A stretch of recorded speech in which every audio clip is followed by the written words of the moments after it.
मानव जीवन में ईमानदारी, सत्य और न्याय के महत्व को दर्शाने वाली कई कहानियां हमें इतिहास, साहित्य और लोक कथाओं में मिलती हैं।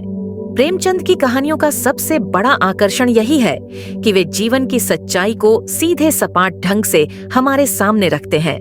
नमक का दारोगा उनकी ऐसी ही कालजयी रचना है, जिसमें एक ईमानदार युवक की कठिनाई, उसकी परीक्षा और अंततः उसकी सच्चाई की जीत का मार्मिक चित्रण है।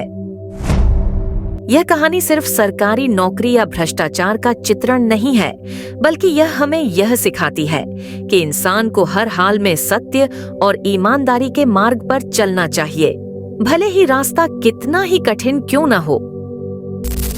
उत्तर भारत के एक छोटे से कस्बे में मुंशी वंशीधर नामक युवक रहता था। वह एक साधारण परिवार से था, जिसका पालन पोषण बड़े कष्टों और संघर्षों में हुआ था। उसके पिता भी सरकारी नौकरी में थे, लेकिन वह बड़े ही सीधे साधे और धार्मिक स्वभाव के व्यक्ति थे। मुंशी वंशीधर ने बचपन से ही अपने पिता से सत्य, धर्म और ईमानदारी की शिक्षा पाई थी। पिता हमेशा कहते, बेटा, धन तो आता जाता रहता है, पर नाम और ईमानदारी एक बार चली जाए तो फिर कभी वापस नहीं आती।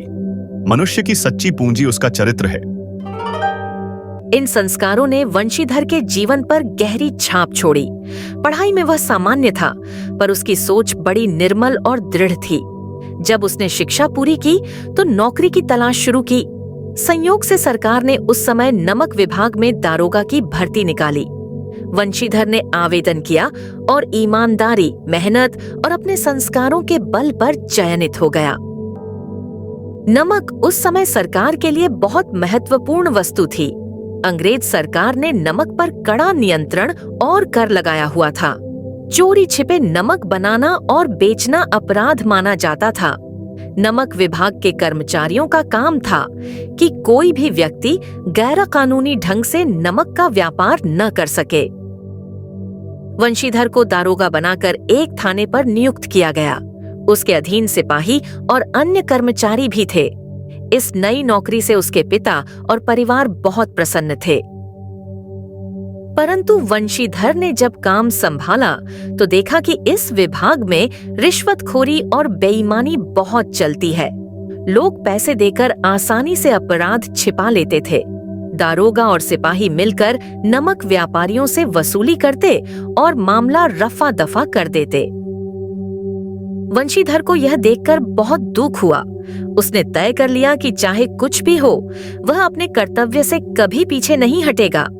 में गेहूं चावल नहीं, बल्कि नमक भरा हुआ है, वह भी तस्करी का नमक। सिपाही फुसफुसाने लगे, सरकार, यह लाला बनारसी दास की गाड़ियां हैं। इन्हें छोड़ देना ही ठीक रहेगा, वरना मुश्किल हो जाएगी। पर वंशीधर ने दृढ़ता से कहा, कानून सबके लिए बराबर है, चाहे वह लाला हो या कोई और। तभी पीछे से लाला बनारसी दास खुद आ पहुंचा।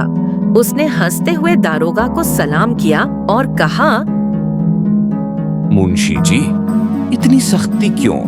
ये सब तो हमारे इलाके की रोजमर्रा की बातें हैं। आइए बैठकर बात करते हैं। लाला ने जेब से मोटी थैली निकालकर वंशीधर के सामने रख दी। उसमें चमचमाते हुए सोने चांदी के सिक्के थे। यह आपकी पहली मुलाकात की नजर है। आप चाहें तो हर महीने ऐसी थैलियां मिलती रहेंगी, बस गाड़ियां जाने दीजिए। सिपाहियों की आंखें चमक उठीं। उन्हें लगा कि अब मामला आसानी से निपट जाएगा, पर वंशीधर के चेहरे पर कोई परिवर्तन नहीं आया। उसने थैली को हाथ भी नहीं लगाया। उसने सख्ती से कहा, लाला जी, आप कानून तोड़ रहे हैं। मैं रिश्वत नहीं ले सकता। ये गाड़ियां जब्त होंगी और आपको गिरफ्तार किया जाएगा। लाला ने गुस्से में कहा, मुंशी जी, सोच समझकर बात कीजिए। मेरी पहुंच बहुत ऊंची है। कल सुबह तक आप अपनी नौकरी से हाथ धो बैठेंगे। अब भी समय है, पैसे ले लीजिए और हमें जाने दीजिए। पर वंशीधर अडिग रहे। उन्होंने तुरंत सिपाहियों को आदेश दिया, गाड़ियां थाने ले चलो और लाला बनारसी दास को हिरासत में लो। सिपाही पहले तो झिझके, पर दारोगा के कठोर आदेश पर उन्होंने वही किया।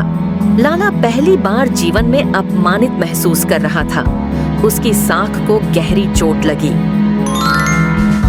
अगले दिन मामला अदालत में पहुंचा। अदालत में बड़ा हंगामा हुआ। लाला ने महंगे वकील खड़े किए। उसने अधिकारियों पर दबाव डलवाया। सैकड़ों गवाह उसके पक्ष में लाए गए, लेकिन वंशीधर ने सबूतों के साथ अपनी गवाही दी। उन्होंने पूरी ईमानदारी से बताया कि कैसे गाड़ियां पकड़ी गईं और रिश्वत की पेशकश की गई। अदालत में सच और ईमानदारी की जीत हुई। लाला बनारसी दास को दोषी ठहराया गया और उसे सजा मिली। यह घटना पूरे इलाके में चर्चा का विषय बन गई। लोग कहते थे, आजकल ऐसे ईमानदार अफसर कहाँ मिलते हैं जिसने लाखों की रिश्वत ठुकरा दी। उधर सरकार तक भी खबर पहुंची। अंग्रेज अधिकारी भी प्रभावित हुए। उन्होंने वंशीधर की ईमानदारी की प्रशंसा की और उनकी पदोन्नति कर दी। दूसरी ओर लाला बनारसी दास को भी यह अनुभव हो गया कि धन से सब कुछ नहीं खरीदा जा सकता। उसने पहली बार जीवन में अपने अहंकार की हार देखी। जब यह समाचार वंशीधर के पिता तक पहुंचा तो उनकी आंखों में आंसू आ गए। उन्होंने गर्व से बेटे को गले लगाकर कहा, बेटा, आज तूने मेरे संस्कारों की लाज रख ली। धन तो हर कोई पा सकता है, पर सच्चाई और ईमानदारी वही निभा सकता है जिसके भीतर दृढ़ चरित्र हो। तूने साबित कर दिया कि सच्चाई की हमेशा जीत होती है। नमक का दारोगा हमें यह शिक्षा देती है कि परिस्थितियां चाहे कैसी भी हों, हमें ईमानदारी और न्याय के मार्ग से कभी नहीं हटना चाहिए। रिश्वत और बेईमानी तात्कालिक लाभ तो दे सकती है, पर अंत में अपमान और विनाश ही लाती है। प्रेमचंद की यह कहानी सिर्फ एक युवक की नहीं, बल्कि समाज को आईना दिखाने वाली गाथा है। वंशीधर का चरित्र हमें प्रेरित करता है कि जीवन में सच्चाई और न्याय ही मनुष्य की असली शक्ति है।